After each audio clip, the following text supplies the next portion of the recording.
வணக்கம் நண்பர்களே.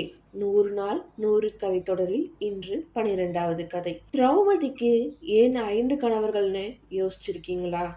அது ஏன்னு இந்த கதையை கேட்டு முடிக்கும் போது உங்களுக்கு தெரியும். திரௌபதி முன் ஜென்மத்துல மூர்க்கல்யர் அப்படிங்கிற முனிவரோட மனைவியான நலாயினியா பிறந்தா. அப்போ அவள் திருமணத்துக்கு முன்னாடி சிவனை நோக்கி கடும் தவம் புரிந்தா.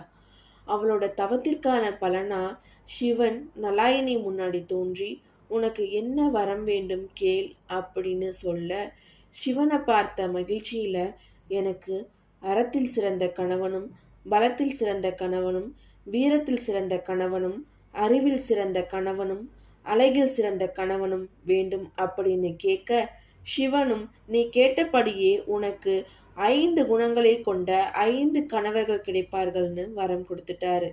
இதை கேட்டு அதிர்ந்து போன நலாயினி, ஈஸ்வரா, நான் இந்த 5 குணங்களை கொண்ட ஒரு கணவனை அல்லவா கேட்டேன் அப்படின்னு அழுது புலம்ப, கொடுத்த வரத்தை மாற்ற முடியாது.